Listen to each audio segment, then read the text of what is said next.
আসসালামু আলাইকুম প্রিয় দর্শক, গতকাল ছিল জুলাই মাসের 4 তারিখ। জুলাই মাসের 4 তারিখ যুক্তরাষ্ট্রের স্বাধীনতা দিবস। এবারের স্বাধীনতা দিবস ছিল তাদের 250তম স্বাধীনতা দিবস। এই স্বাধীনতা দিবস উপলক্ষে বাংলাদেশে একটা জাঁকজমকপূর্ণ অনুষ্ঠান হলো। অনুষ্ঠানটা কোথায় হয়েছে? বাংলাদেশের যে জাতীয় সংসদ ভবন শেরেবাংলা নগরে, তার দক্ষিণ প্লাজায়, জাতীয় সংসদ ভবনের দক্ষিণ প্লাজায় আমার জীবনে আমি কোনোদিন দেখিনি যে অন্য একটা দেশের স্বাধীনতা দিবস উদযাপিত হয়। এবার হলো যুক্তরাষ্ট্রেরটা হলো। সেখানে যুক্তরাষ্ট্রের সামরিক বাহিনী তারা সঙ্গীত পরিবেশনা করলো।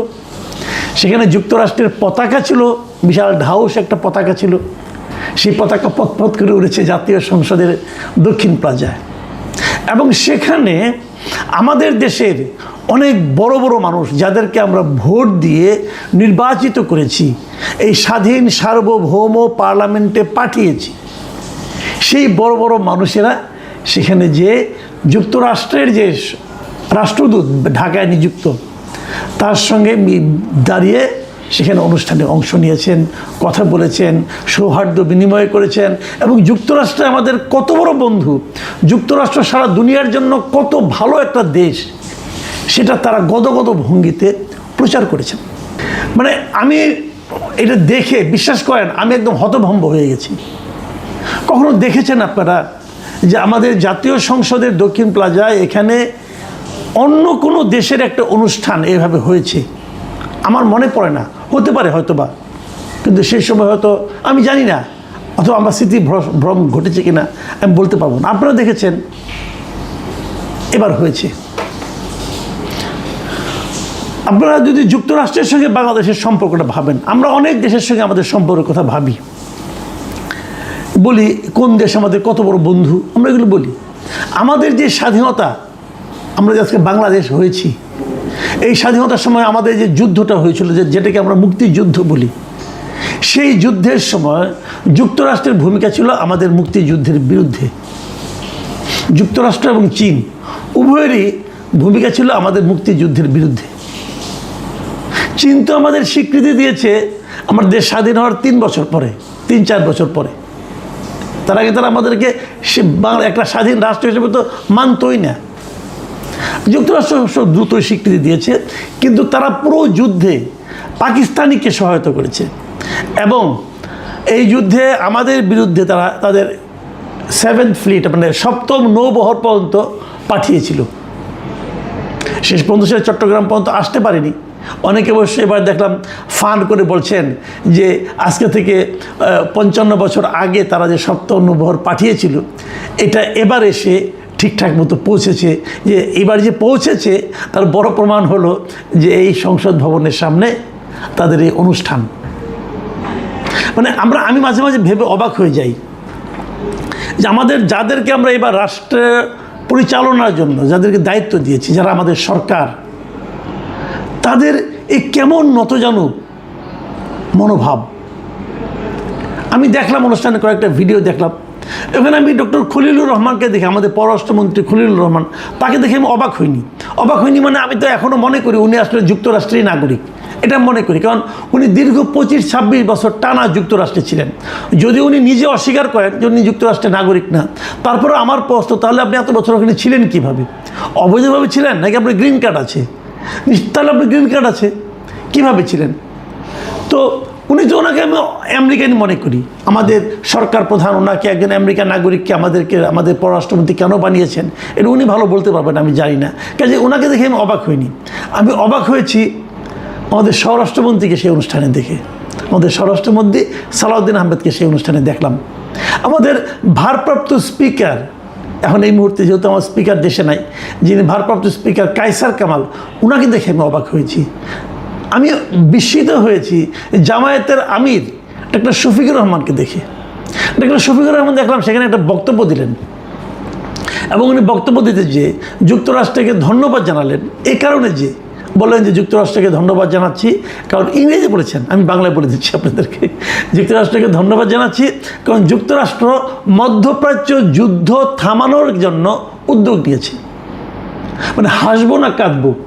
আপনি বলেন মধ্যপ্রাচ্যে যে যুদ্ধটা, মানে ইরানের সঙ্গে যে যুদ্ধটা, এটা যদি থামানোর জন্য যুক্তরাষ্ট্র উদ্যোগ নিয়ে থাকে, তখন আপনি একবারও কি আপনার মনে প্রশ্নটা আসবে না যুদ্ধটা লাগালো কে? এই যুদ্ধটা কে শুরু করেছিল? ইরানের একটা স্কুলের ছোট ছোট মেয়েদের উপর বোমা কে ফেলেছিল? ওটা দিয়ে তো যুদ্ধ শুরু, ফেব্রুয়ারি 28 তারিখে। কে করেছিল?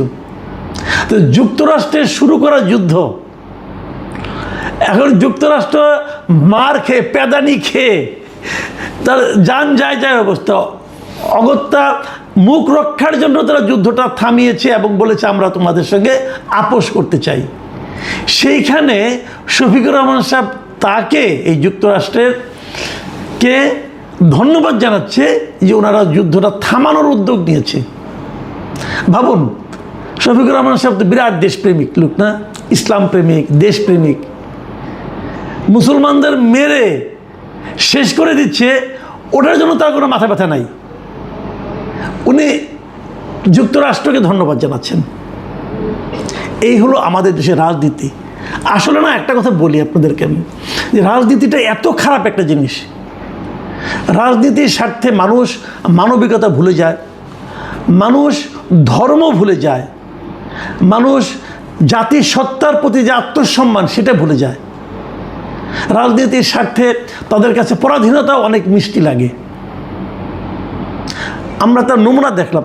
আচ্ছা, একটা কথা ভাবুন, আমরা তো আওয়ামী লীগ সরকারের খুব সমালোচনা করতাম, বলতাম আওয়ামী লীগ সরকার নাকি দেশটায় ভারতের কাছে বিক্রি করে দিয়েছে। আমরা বলতাম আওয়ামী লীগ সরকার ভারতের গোলামে পরিণত হয়েছে। আমরা বলতাম আওয়ামী লীগ সরকার মানে আমাদের দেশটাকে ভারতের একটা অঙ্গরাজ্যে পরিণত করেছে। বলতাম তো না?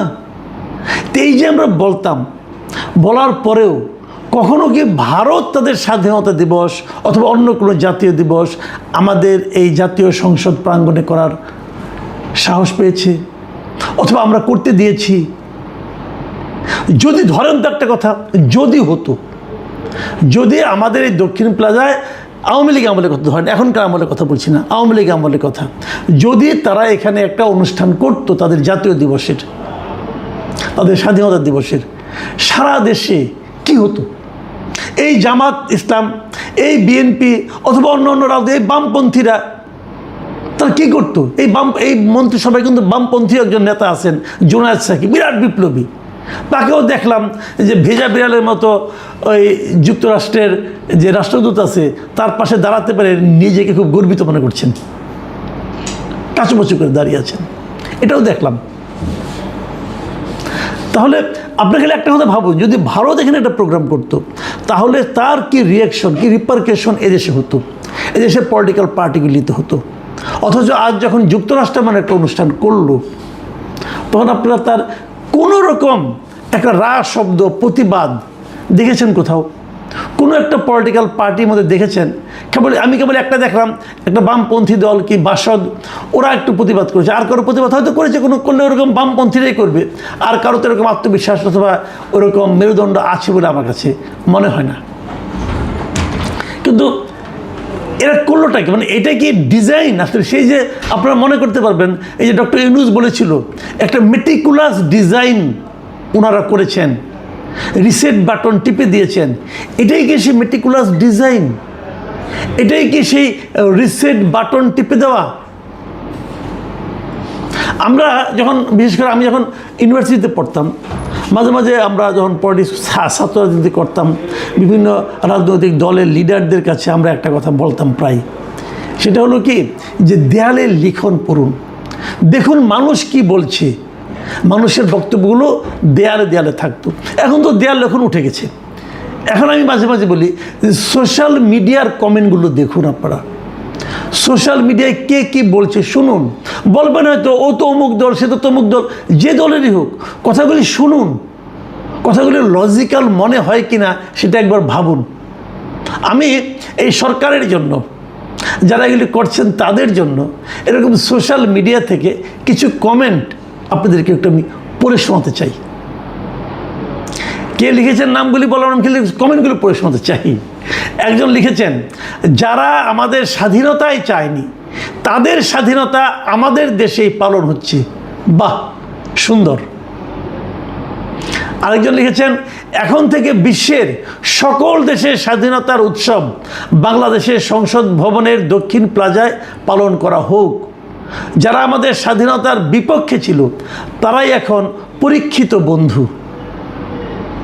আরেকজন লিখেছেন, সংসদের সামনে একটা স্ট্যাচু অফ লিবার্টি স্থাপন করলে ব্যাপারটা কেমন হয়। আরেকজন লিখছেন, শুভ জন্মদিন, জুলাই পরবর্তী বাঙালির জাতির জন্মদাতা আমেরিকা। মারাত্মক কথা কিন্তু। তাহলে এই জুলাইটা আসলে এই যে জুলাই পরবর্তী বাঙালি জাতি, তাদের জন্মদাতা হলো আমেরিকা। আরেকজন লিখেছেন, গোলামি না আজাদি, এখন আমেরিকার পাঁচাটি। খুব বলা হতো কিন্তু, খুব বলতে শুনতাম এই দলগুলিকে, এই জামাত ইসলামকে বলতে শুনতাম গোলামি না আজাদি, আজাদি আজাদি। এখন আজাদি, এটা আজাদি, এটা আজাদি। আমাদের জাতীয় সংসদের সামনে আমেরিকানরা তাদের স্বাধীনতা দিবস পালন করে, আমেরিকান ফ্ল্যাগকে পাশে রেখে আপনার নেতা বলতেছে যে আমেরিকাকে ধন্যবাদ, কারণ তারা মধ্যপ্রাচ্যে যুদ্ধবন্ধের উদ্যোগ নিয়েছে, এটা আজাদি। কাজে যিনি লিখেছেন যে গোলামি না আজাদি, এখন আমেরিকার পাঁচাটি, এর চেয়ে নির্মম বক্তব্য আপনাদের জন্য আর কিছু থাকতে পারে না।